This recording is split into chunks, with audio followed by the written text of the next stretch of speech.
Hello student, आज के इस वीडियो में हम जो एमसीक्यूज़ के बचे हुए क्वेश्चन हैं यानी 16 से लेके 20 तक इसको सॉल्व करेंगे, क्योंकि पिछले वीडियो में हम लोगों ने क्वेश्चन नंबर 15 तक को सॉल्व किया था।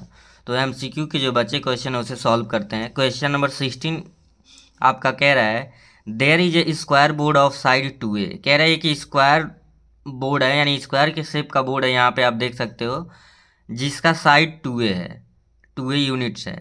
सम circumscribing a red circle, Jayadev is asked to keep a dot on the above sad board. The probability that the keeps the dot on the shaded region is। आपको ये कह रहा है कि रैंडमली आपको क्या करना है, रैंडमली आपको एक निशाना लगाना है, एक डॉट फेंकना और बताना है कि ये जो सैडेड पोर्शन देख रहे हैं, ये जो सर्कुलर पार्ट है ये आपका सैडेड पोर्शन है। ये जो लाइनिंग देख रहे हैं, कह रहा है कि अगर एक डॉट फेंका जाए तो इसकी क्या प्रोबेबिलिटी कि वो डॉट, ये जो सैडेड रीजन है ये वाले पार्ट, उसके अंदर मतलब वो डॉट आपका चला जाए। ये चार ऑप्शंस दिए हैं। तो चलिए देखते हैं कि इस तरह के क्वेश्चन एग्जाम में ऐसे ही क्वेश्चन आते हैं। इजी है लेकिन थोड़ा सा ट्रिकी है, तो देखते हैं कैसे सॉल्व होगा।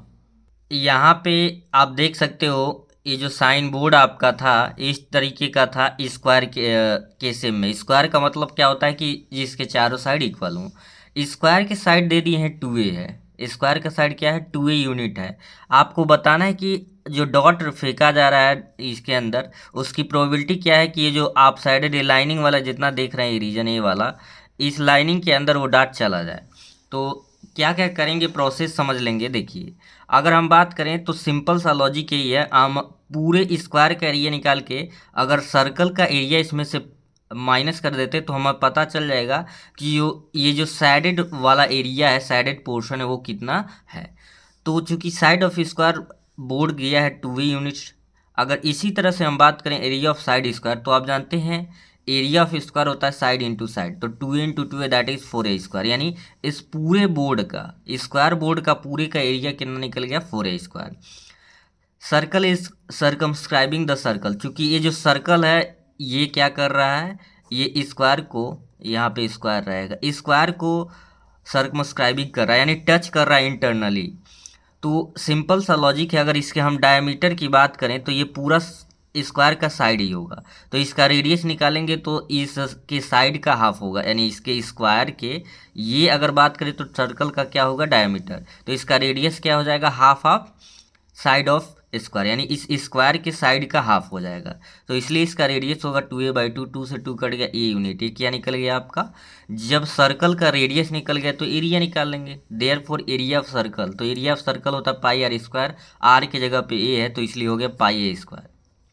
अब लेफ्ट एरिया, लेफ्ट एरिया का मतलब जो सैडेड पोर्शन है, आपको डॉट तो वहीं डालना है, तो लेफ्ट एरिया हो जाएगा टोटल एरिया, यानी स्क्वायर का एरिया है आपका 4a स्क्वायर और जो सर्कल का एरिया है पाई a स्क्वायर। तो देख रहे हैं यहाँ पे a स्क्वायर दोनों में कॉमन है, a स्क्वायर कॉमन कर लेंगे तो यहाँ पे 4 बचा और यहाँ पे क्या बचा पाई बचा। ठीक है, a स्क्वायर 4 माइनस पाई। ठीक है, स्क्वायर यूनिट बोलते हैं इसको, इसका अगर यूनिट की बात करें तो आप लिख सकते हैं स्क्वायर यूनिट। ठीक है, तो ये आपका लेफ्ट एरिया बचा जहाँ पे आप डॉट डालना चाह रहे हैं। तो आप लिखेंगे therefore P keeps the dot on the shaded region. तो क्या होता है, किसी भी प्रोबेबिलिटी क्या होता है, पॉस ऊपर होता है कि पॉसिबल आउटकम और by total number of outcome. तो यहाँ पे पॉसिबल जो आउटकम है वो क्या है ए स्क्वायर, चूँकि जो सैडेड रीजन हमने निकाला हो क्या निकला a square in bracket 4 minus pi, तो ऊपर हो जाएगा a square in bracket 4 minus pi by total area कितना है, टोटल एरिया 4a स्क्वायर है, तो ए स्क्वायर से ए स्क्वायर कैंसिल आउट कर देंगे, 4 माइनस पाई बाई 4 आपका क्या आ जाएगा, आंसर आ जाएगा। ये वैसे तो एक नंबर है लेकिन लॉजिकल क्वेश्चन था इसलिए पूरे डिटेल में बता दिया गया है। कभी कभी ऐसे क्वेश्चन 2 नंबर या 3 नंबर में भी पूछे जा सकते हैं, तो अच्छे से इसे समझ लेंगे। कोई भी डाउट रहे तो कमेंट सेक्शन में ज़रूर पूछेंगे। यानी इसका 16 का option number B 4 minus pi by 4 बिल्कुल करेक्ट था। चलते हैं नेक्स्ट क्वेश्चन पे।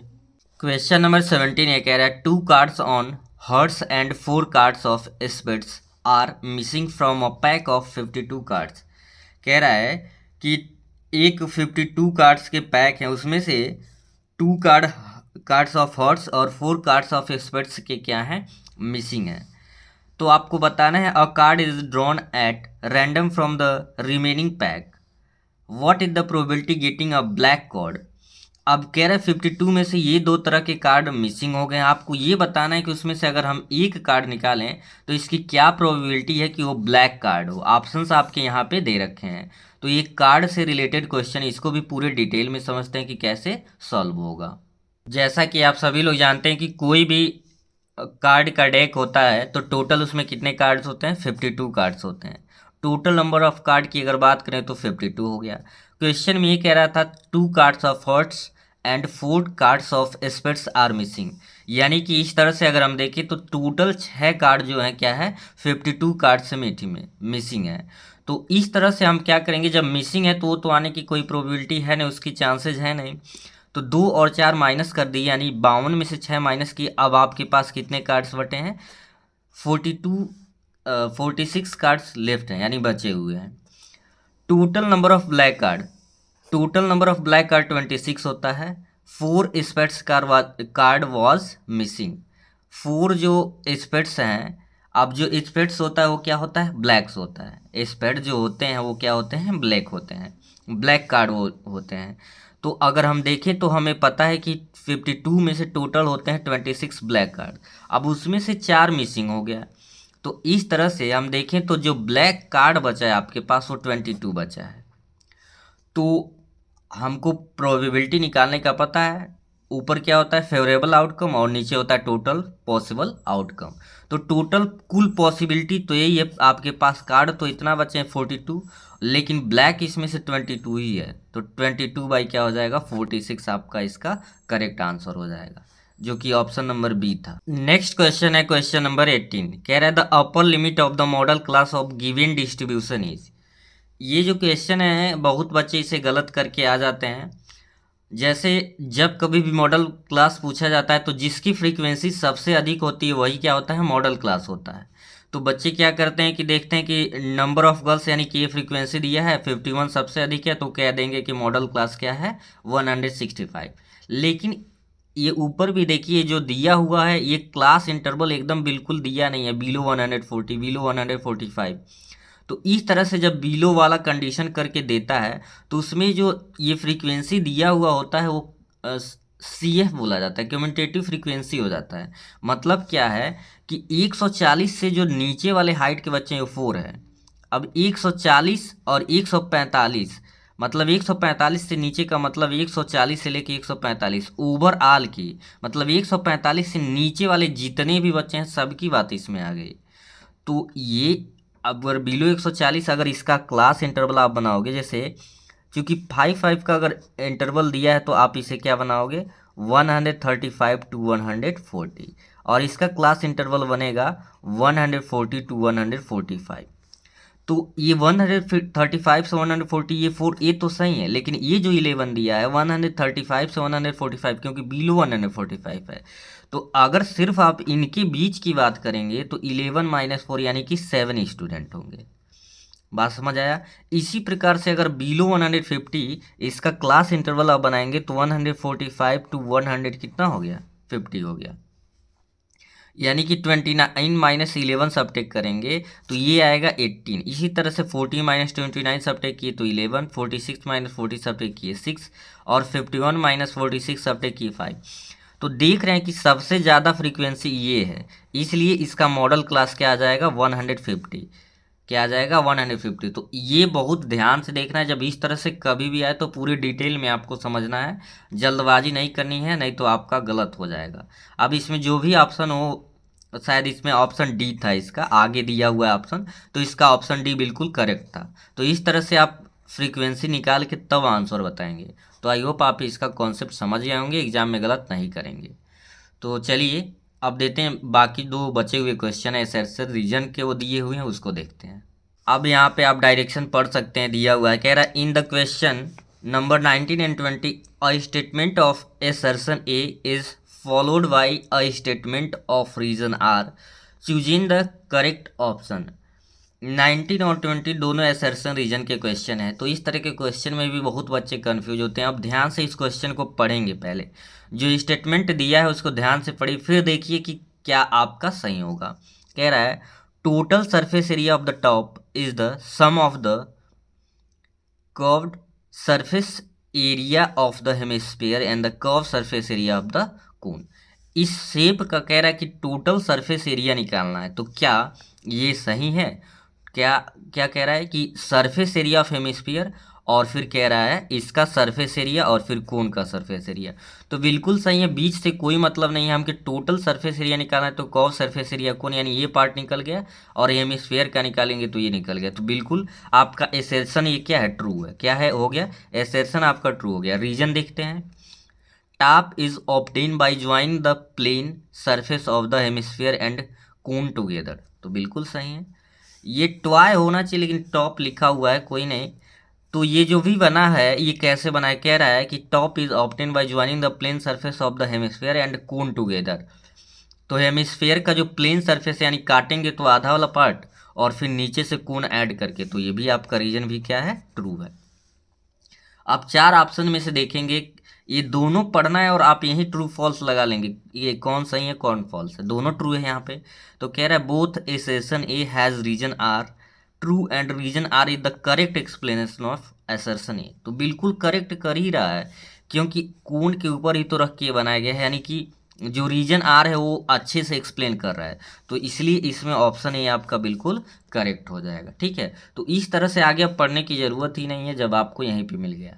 क्वेश्चन नंबर 20 है, यहाँ पे स्टेटमेंट ए एसर्शन दिया है और आर क्या दिया हुआ है, आपका रीजन दिया हुआ है। एसर्शन कह रहा है -5 0 5/2 इज इन अर्थमेटिक प्रोग्रेशन। तो ये ट्रू है। कैसे ट्रू है, अभी मैं सॉल्व करके इसे दिखा रहा हूँ। आपको क्या चेक करना होता है, इनके बीच का जो कॉमन डिफरेंस है वो क्या होना चाहिए, सेम होना चाहिए। तो ये ट्रू है, अभी सॉल्व करके भी मैं दिखा रहा हूँ। दूसरा है statement R reason the term of an arithmetic progression can not have both positive and negative rational number. तो ये आपका अगर देखा जाए तो ये क्या हो जाएगा, ये फॉल्स हो जाएगा, क्योंकि कुछ भी हो सकता है। क्या हो सकता है, आपका जो एक अर्थमेटिक प्रोग्रेशन के जो टर्म हो सकते हैं, पॉजिटिव नेगेटिव रैशनल इरेशनल कुछ भी हो सकते हैं, इसमें कोई भी रिस्ट्रिक्शन नहीं है। तो यहाँ पे एसेर्शन आपका ट्रू है और रीजन क्या है आपका फॉल्स है। तो कह रहा है both assertion and reason are true. ये पहला ही गलत कर दिया तो आगे पढ़ने की ज़रूरत नहीं है, क्योंकि एसेर्शन तो सही है लेकिन रीजन गलत है, तो आगे छोड़ देंगे। दूसरा, both assertion A and reason are true and reason R is not the, लेकिन जब ये दोनों सही नहीं तो आगे कोई मतलब नहीं है। करेक्ट एक्सप्लेनेशन हो या ना हो, ये दोनों अभी ऑप्शन ए भी छोड़ देंगे। फिर क्या कह रहा है, assertion A is true but reason R is false. तो ये हमारा सी ऑप्शन बिल्कुल सही है। देख रहे हैं कि एसर्शन आपका ट्रू है और रीजन क्या है, फॉल्स है। तो ऐसे एक बार ध्यान से पढ़ेंगे, गलत नहीं होंगे। तो ये 20 का क्या हो जाएगा, सी सही हो जाएगा। और क्यों मैं इसे ट्रू कर रहा हूँ, यहाँ पे अभी आप देख लीजिए। यहाँ पे एपी में -5 0 5/2 आपको पता है कि जो टर्म्स हैं A1 A2 A3 A4 ऐसे रिप्रेजेंट करते हैं। तो पहला डिफरेंस निकाले तो आपको पता है अगले टर्म में से पहले टर्म को माइनस, यानी A2 - A1। A2 है -5/2 और A1 है -5। तो A2 - A1 ये तो माइनस इस फॉर्मूले से आया, A1 -5 है, माइनस माइनस क्या हो गया प्लस। तो -5/2 माइनस माइनस प्लस, इसे सॉल्व करेंगे तो कितना आ गया 5/2। सिमिलरली जब दूसरा डिफरेंट आप यहाँ पे निकालने का कोशिश कर रहे हैं तो वो कैसे निकलेगा, दूसरा डिफरेंट आपका यहाँ पे आप देख सकते हो A3 - A2 A3 - A2। तो A3 आपका 0 है और 0 - 5/2, तो माइनस माइनस प्लस, क्योंकि ये माइनस दिया हुआ है, ठीक है, तो ये प्लस हो गया। तो 0 माइनस माइनस प्लस 5/2, तो दोनों देख रहे हैं आप सेम आ गया। तो इस तरह से हम कह रहे हैं जब डिफरेंट सेम होता है, कॉमन डिफरेंट, तो ये AP में होता है। ठीक है, तो इसी वजह से यहाँ पे जो आपको दिखाया जा रहा था कि एसेर्शन सही है। पूरे एक्सप्लेनेशन के साथ सारे क्वेश्चन सॉल्व कराए जाएंगे। आज के वीडियो में बस इतना ही, फिर मिलेंगे हम नेक्स्ट वीडियो में, और वहाँ पे अब सेक्शन B शुरू हो जाएगा, तो उसमें 2-2 मार्क्स वाले क्वेश्चन शुरू हो जाएंगे। तो अच्छे से बने रहें और सारे क्वेश्चन को प्रिपरेशन अच्छे से करें। Thank you.